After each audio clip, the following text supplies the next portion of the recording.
আম মাখা, কলা মাখা, কত মাখাই তো খেয়েছো। আজকে আমরা দিয়ে আমরা মাখা করব বা আমরা ভর্তা, যেটাই বলো না কেন। আর এটা তেঁতুল দিয়ে করেছি তো দেখলেই একদম জিভে চল চলে আসে, একদম বরিশালা স্টাইলে। এই আমরা মাখাটা কিন্তু খেতে বেশ মজা, একদম মিষ্টি ঝাল টকে একদম ভরপুর। সো প্রথমেই একটা বাটির মধ্যে কতগুলো কাঁচামরিচ ভালো করে থেতলিয়ে নিয়েছি। এখন এর মধ্যে দিব অনেকগুলো পেঁয়াজ কুচি, দিব সামান্য লবণ, দিব লঙ্কা গুঁড়ো, দিব চিনি। এখন এর মধ্যে দিব সরিষার তেল, তারপরের মধ্যে দিব অনেকগুলো তেঁতুল।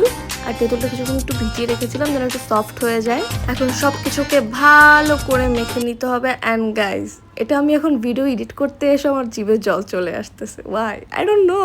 যাই হোক, এখন আমরা ভালো করে ধুয়ে গ্রেটার দিয়ে ভালো করে গ্রেট করে নিয়েছি।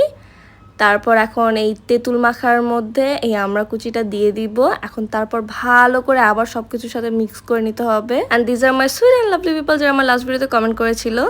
একজন আপু from Noakhali, Ishrat from Narsingdi, Bushra from Sirajganj and Liza from Munshiganj. And তারা কথা বলতে বলতে বানানো হয়ে গেছে এই মজাদার তেঁতুল দিয়ে আমরা ভর্তাটা বা আমরা মাখাটা। অ্যান্ড গাইজ, এটা খেতে কিন্তু খুবই মজা হয়েছিল। অ্যান্ড এর মধ্যে যারা যারা আমাদের ফেসবুক পেজে ফলো দাওনি, তাড়াতাড়ি ফেসবুক পেজে ফলো দিয়ে আসো, লিঙ্ক কিন্তু প্রোফাইলে দেওয়া আছে। আর তাতে কমেন্ট করে ফেলো যে আজকে ভিডিও তোমরা কোথা থেকে দেখছো।